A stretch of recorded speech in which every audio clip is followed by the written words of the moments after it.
Eu vou, nos próximos minutos agora, falar, então, de um estudo, mas eu queria que vocês entendessem que esse estudo nada mais é do que um exemplo de que todos nós dessa sala, e todos nós que estão assistindo, e todos nós que vão estar participando dos futuros eventos, podem fazer, né? Quer dizer, se qualquer um de nós que somos pessoas comuns, como o Renato Lopes falou, que é possível atingir isso, é porque todos têm a capacidade com organização, com colaboração, com foco dos frutos que a pesquisa colhe.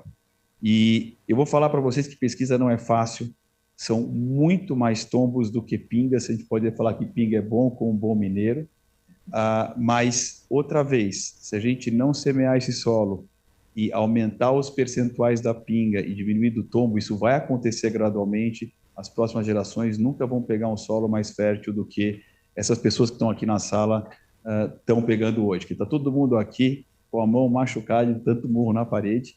Vale a pena. A gente espera que as futuras gerações precisam dar menos murro na parede para poder derrubar a parede do desenvolvimento, da tecnologia e da inovação para os pacientes.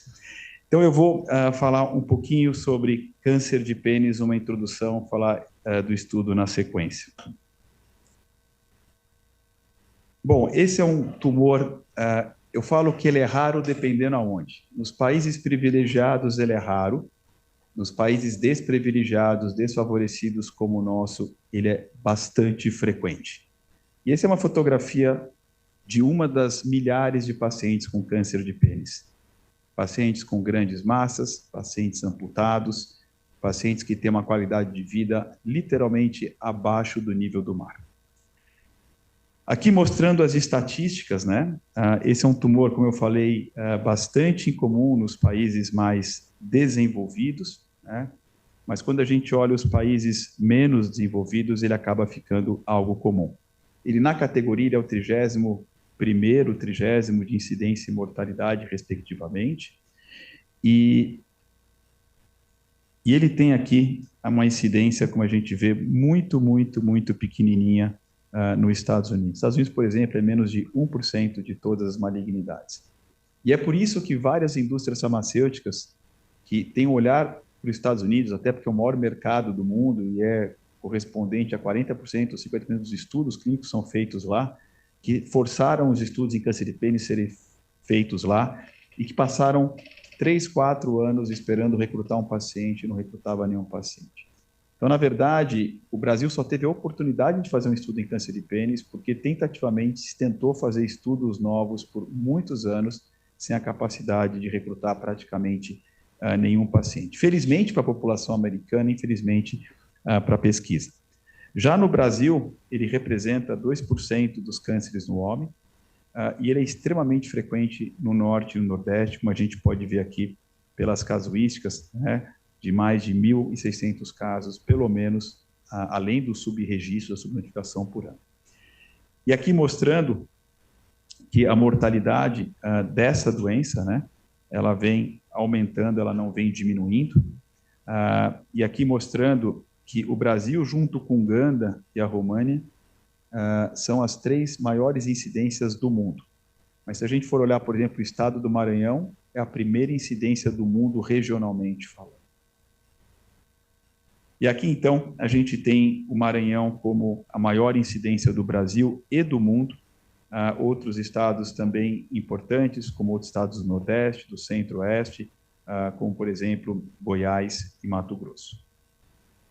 As condições para explicar por que o Brasil ele é um recordista, infelizmente, desse câncer são várias e todas super bem sabidas, né?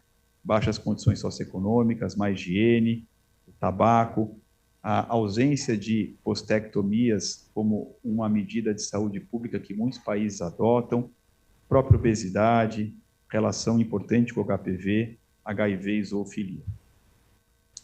E aqui mostrando, por exemplo, pacientes com câncer de pênis por má condição higiênica, por exemplo, com míase, por exemplo, que é uma coisa que o Zaid e eu vimos no pronto-socorro do HC, mas que isso, infelizmente, é algo comum nas regiões pobres do país, não é só norte e nordeste, mas lá, prioritariamente, é muito, muito comum. E o fato dessa população ser tão desfavorecida socioeconomicamente essa é uma população que um percentual significativo de pacientes nem endereço fixo tem, o que foi um critério até limitador para os estudos clínicos e para o estudo clínico que eu vou apresentar. O paciente tinha que ter telefone, tinha que ter um endereço fixo, e muitos deles nem tinham isso. E isso era um fator, talvez, que não permitisse aquele paciente entrar no estudo, porque não poderia ser contactado se ele atrasasse uma consulta, se ele tivesse um efeito colateral, etc.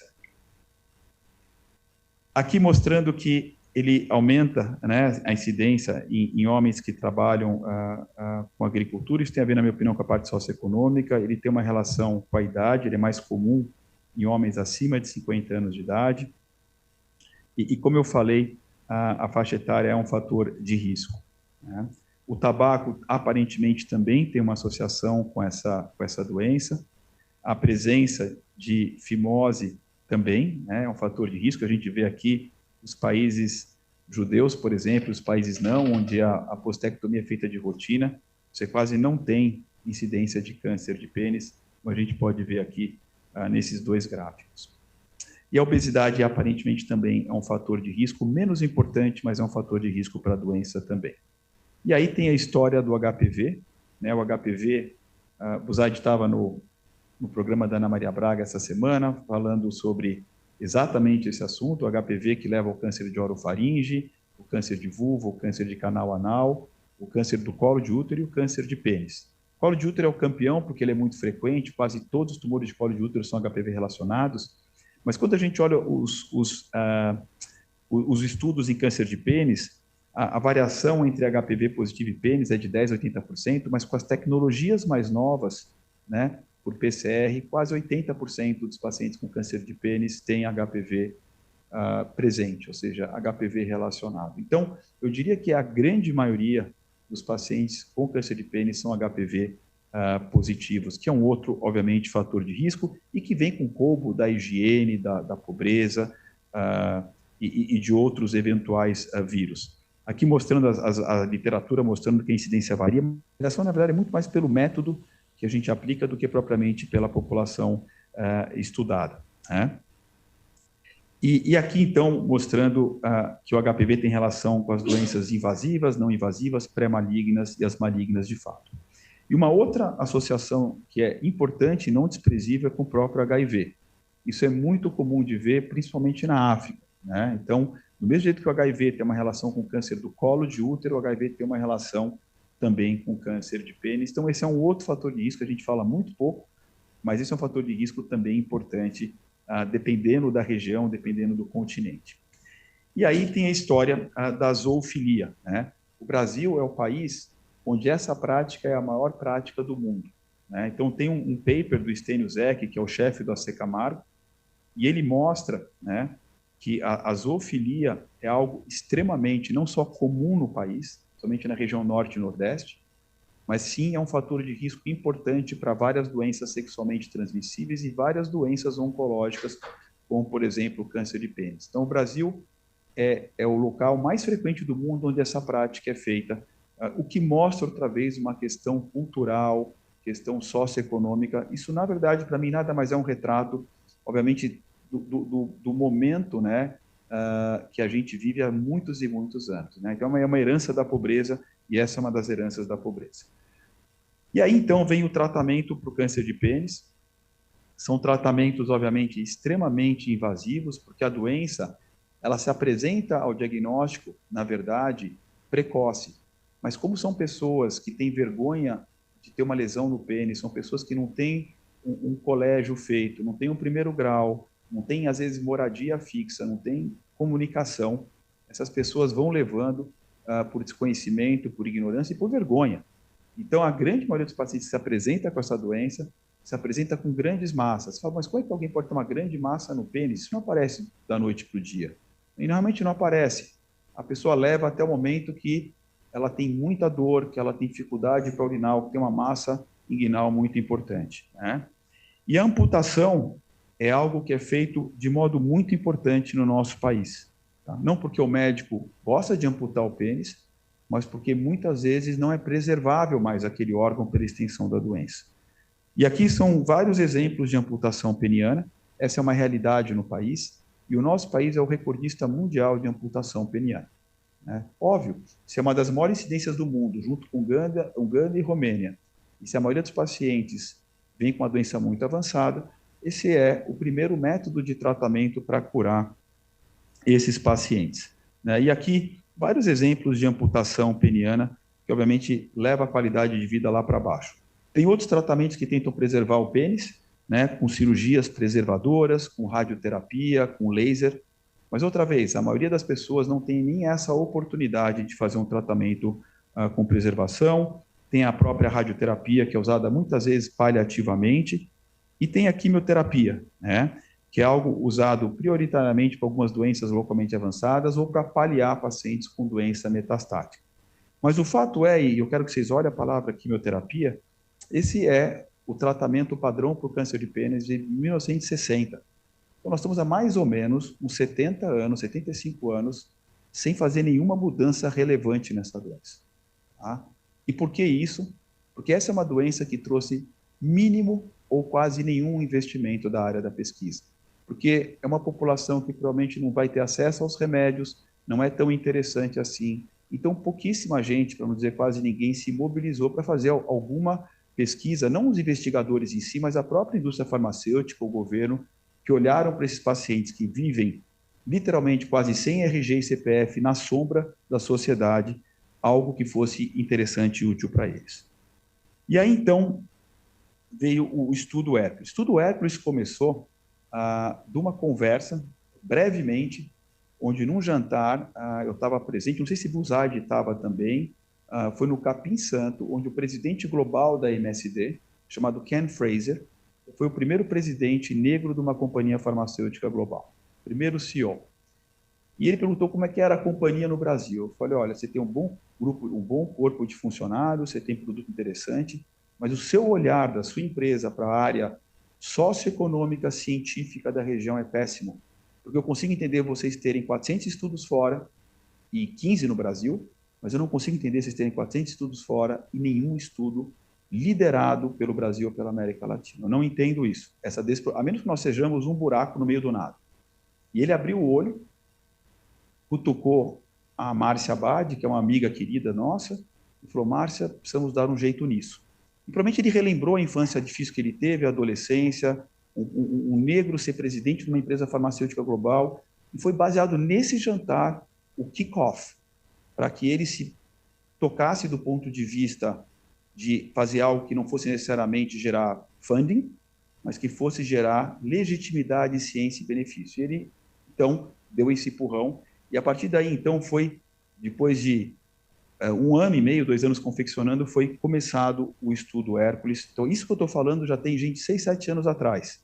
E o estudo começou, e começou meio que logo depois, já entrando a pandemia. Então, esse estudo que eu estou falando foi no meio da pandemia, tá? Onde a porta dos serviços públicos, né, estava fechada para casos novos, porque estavam, obviamente, alocando recursos para pacientes que estavam indo para os hospitais, para as UTIs, com licença respiratória. Então, esse é um estudo que foi, então, coordenado pelo LACOG. A Tayane, que está aqui com a gente, foi a cabeça do estudo do ponto de vista de confecção e administrativo, né? Tem o Gustavo Veruschi por cima do grupo cooperativo, mas a Tayane foi que se envolveu, assim, 24 por 24 horas nisso. Foram 11 centros brasileiros, a BP foi o centro coordenador desse estudo, mas tivemos, assim, vários centros incríveis, centros no Ceará, centro no sul do país, centro no centro-oeste. Então, foi realmente uma iniciativa de 11 centros para, então, avaliar esse estudo.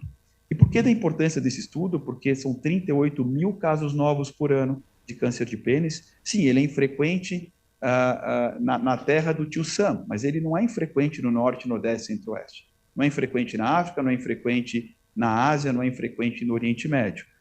E porque, outra vez, nenhum avanço tinha sido feito em décadas e décadas. Portanto, era uma doença literalmente órfã de tratamento, né? Como são outros tumores HPV relacionados, como, por exemplo, o câncer de vulva, que os nossos grupos agora vão embarcar, provavelmente, no estudo randomizado de iniciativa global. Então, sim, áreas que não tiveram nunca um olhar muito específico. E o prognóstico desse tumor é câncer de pâncreas vezes 2. A média de sobrevida são 6 meses, gente. Câncer de pâncreas é o dobro disso.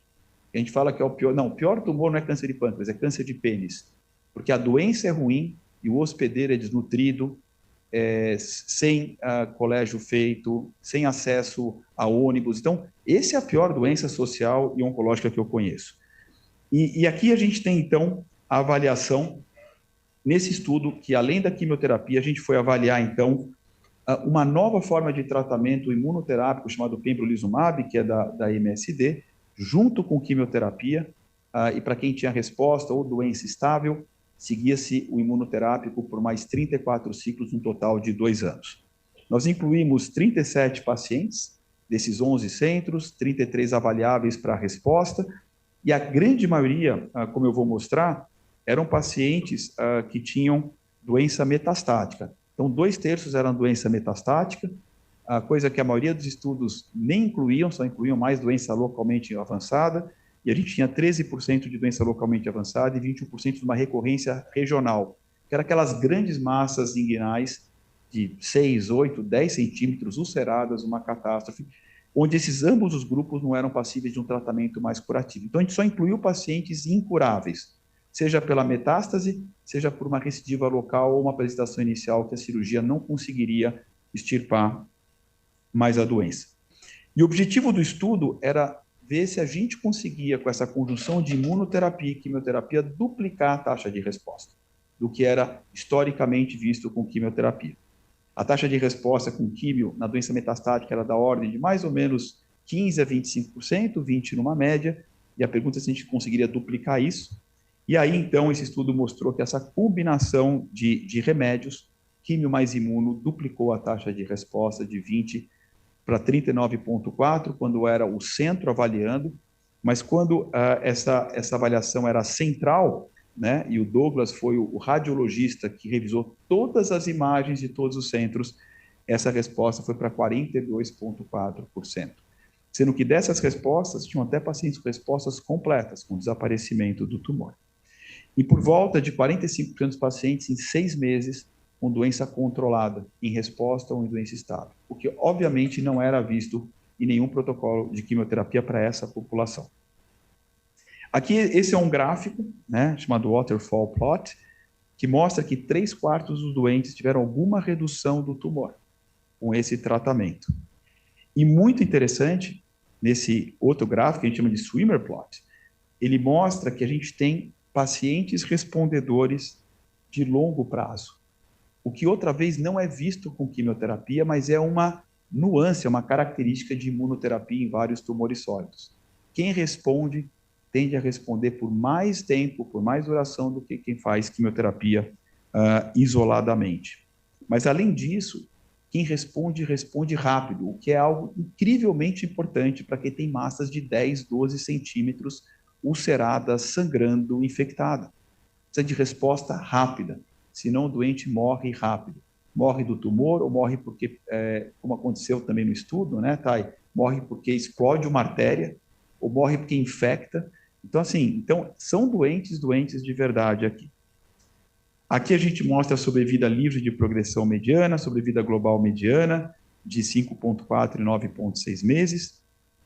E aqui a gente fez ainda algumas correlações, mostrando pela primeira vez achados de resposta em quem era HPV positivo o tumor ou em quem tinha uma alta taxa mutacional do tumor, né?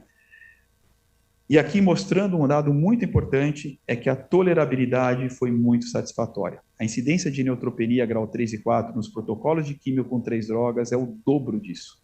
E aqui foi da ordem só 16%, teve um caso de neutropenia febril e nenhum paciente morreu do tratamento. O que para mim é reportável, porque os doentes chegam doentes pela doença e doentes porque são pacientes muito pobres, muito consumidos, com albumina lá no chão. E aqui a conclusão, então, que foi a apresentação oral na ASCO desse ano, é que esse estudo chamado Hércules, né, LACOG 0218, ele atingiu o objetivo primário, que era duplicar a taxa de resposta pelo investigador, mais alta ainda pela análise central do Douglas. A gente conseguiu ver alguns fatores, alguns biomarcadores se correlacionavam com resposta, o que é importante para futuros estudos e até no futuro para ver para quem são os pacientes que mais vão ganhar desse tratamento. Nem todo mundo ganha, né? Mas quem são aqueles com mais chance de ganhar?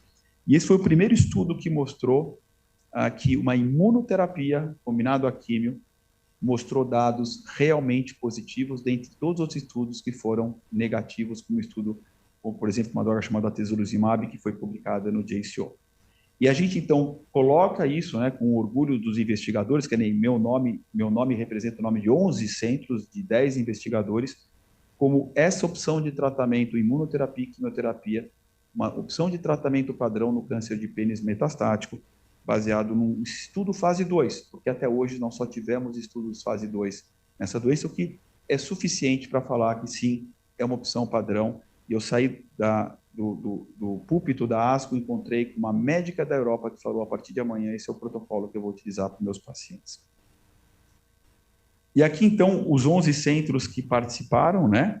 A gente teve a Clínica Oncológica do Brasil, no Ceará teve estudo do câncer do Ceará, o Oncocentro Ceará, o Hospital de Base o HUB de Brasília, o INCA do Rio de Janeiro, o Hospital Amaral Carvalho de Jaú, o Hospital de Barretos, o ICESP, a ABP, que foi centro coordenador, e a PUC do Rio Grande do Sul, a COG, que organizou, e a MSD, que então apostou em algo que ela criou um novo caminho para essa doença. Bom, quais são os próximos passos? Antes de falar do próximo passo, eu vou passar um vídeo rápido para falar para onde que a gente vai a partir dessa iniciativa. Eu já tenho ouvido falar dessa doença. E é justamente esse um dos problemas. Esse é um câncer relacionado com o HPV, com a questão da higiene e com uma piora da parte socioeconômica dos pacientes. No caso de Vanderlei, acredita-se que fumar tenha sido um dos fatores de risco. O Brasil, ao lado de outros países da América do Sul e também como a Uganda na África, tem índices elevados da doença, se comparados aos de nações desenvolvidas. Aqui, o câncer de pênis representa 2% de todos os tipos de câncer que atingem os homens. O tratamento do câncer de pênis avançado era feito exclusivamente com quimioterapia. E esse tratamento ele não se modificou de forma importante há mais de 6 décadas. Talvez não tenha tido um grande interesse de investimento em tecnologia. Até essa semana, a presença desse tipo de câncer em estágio avançado significava morte provável em menos de um ano. Mas, na última segunda-feira, na cidade de Chicago, cientistas brasileiros participaram do Congresso de Oncologia dos Estados Unidos. E depois de 3 anos de pesquisa no Brasil, conduzidas pelo Hospital Beneficência Portuguesa e pelo grupo LACOG, eles apresentaram um novo tratamento para o câncer de pênis. Esse estudo foi possível graças a 33 voluntários. 33 pessoas que receberam um diagnóstico difícil, que limitaria o tempo de vida a meses. Vanderlei é uma dessas pessoas. Com licença. Como é que você está? Tudo bem? Bom dia. Tudo jóia? Bom dia, tudo Andréa? bem? Tudo bom? Eu lembro da médica me ligando e falando, Andréa, tem uma oportunidade do seu pai entrar na pesquisa, acho que a gente tem uma última vaga. E aí vocês aceitam? Prontos para mais uma sessão? Vamos lutar? O estudo, chamado Hércules, combinou a quimioterapia com a imunoterapia. A imunoterapia busca combater o avanço do câncer pela ativação do próprio sistema imunológico do paciente. Vamos realizar a instalação da sua imunoterapia, tá bom? A imunoterapia usada neste tratamento se chama inibidores de checkpoint imunológico. O medicamento é o pembrolizumab, que já tem se mostrado eficaz contra diferentes tipos de câncer.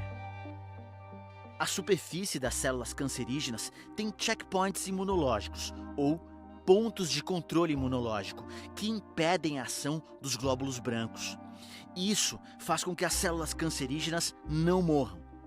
O pembrolizumab é um inibidor de checkpoint. Ele desativa esses pontos de controle, o que libera os glóbulos brancos para atacarem as células cancerígenas livremente. Os voluntários passaram por dezenas de ciclos de imunoterapia com essa substância. O radiologista Douglas Hasse examinava a cada 6 semanas as tomografias dos pacientes. Em 76% dos pacientes, os tumores tiveram alguma diminuição. Estamos vendo a imagem da pelvis de um dos voluntários. Em agosto de 2021, esse era o tamanho do tumor. Olha como ele ficou depois da imunoterapia, em novembro daquele mesmo ano. E esse paciente teve um resultado parcial. Agora, veja o efeito nesse outro paciente que teve um resultado total.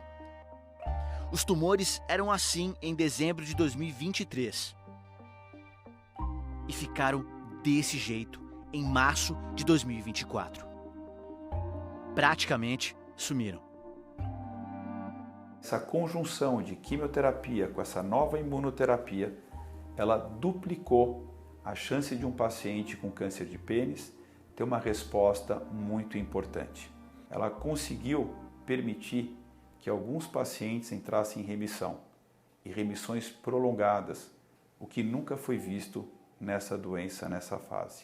A partir desse estudo, esse protocolo brasileiro, ele muda o tratamento padrão para as pessoas do mundo inteiro que têm a doença. A equipe de pesquisadores deseja estudar esse tratamento para pacientes com a doença em estágios menos avançados. Isso quer dizer que, se der certo, o tratamento pode impedir uma cirurgia mais drástica, que atualmente é recomendada pelos médicos a muitas pessoas com esse tipo de câncer, como aconteceu com o Vanderlei antes de participar do estudo. A opção que é mais drástica é a remoção cirúrgica do pênis. O senhor sofreu que para muitos homens é algo que é mais temido na vida. Então, é o que você me lembrou também, eu ia até conversar. Talvez, se eu tivesse 40 anos, 45, 30 anos, ou mesmo 50 anos, aconteceu comigo quando eu tinha 75 anos. Minha família é formada já. Esposa, filhos, 2 netos. O estudo foi conduzido em 11 centros de pesquisa, em 6 estados e também no Distrito Federal. O agricultor Jorge Andrade da Silva também foi um voluntário. Ele mora em Caucaia, no Ceará, conversou com o repórter Alessandro Torres. Eu senti melhora, né, mano? Senti melhora. Se não fosse esse tratamento? Eu tinha morrido, mano, já. Assim como Jorge, Vanderlei entrou para o estudo porque ele teve metástase. O câncer dele havia invadido o pulmão. Apesar de ainda ter esses nódulos, que são pequenos, agora cada dia que passa eles estão diminuindo, está sendo controlado, está sendo resolvido. Então, me sinto feliz, me sinto confiante. E o que é a vida para o senhor, Vanderlei? A vida é eu abrir a janela e ver a paisagem, ver os passarinhos, eu respirar, eu pulsar. Vida é flores. Vida é um animalzinho latindo. Essa é a vida para mim.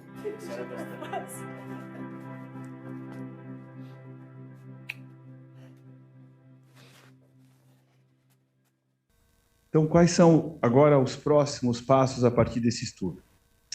Um é que agora isso vai ser codificado, formalizado como um tratamento padrão dentro dos guidelines tipo NCCN. Então, o NCCN já está sabendo disso e deve colocar isso como um dos tratamentos disponíveis. O outro passo é discutir um estudo, o primeiro estudo da história, randomizado. O Brasil nunca teve um estudo randomizado feito no país, nem na América Latina, patrocinado pela indústria, com brasileiros liderando. Então, talvez a gente consiga fazer o primeiro estudo randomizado, onde o Brasil lidere outros países, como Estados Unidos, países europeus, países asiáticos, países da América Latina nesse estudo. Então, isso é uma coisa que nós estamos formalmente perseguindo depois da apresentação. De avaliar essas combinações em fases mais precoces da doença. Porque se ela é tão ativa na doença metastática, ela deve ser muito ativa na doença localmente avançada, e aí com a vantagem de talvez diminuir a chance de cirurgias mutilantes, de amputações penianas completas, e também de aumentar as taxas de cura. E avaliar novas drogas nessa doença, porque esse estudo ele abriu uma luz para várias indústrias farmacêuticas de que sim, vale a pena investir nessa história, que eu diria que é uma história que legitima a ciência para a humanidade, não só para quem pode e tem condição de comprar o remédio, mas para a população que viveu à sombra, que é a população de pacientes com câncer de pênis. Muito obrigado.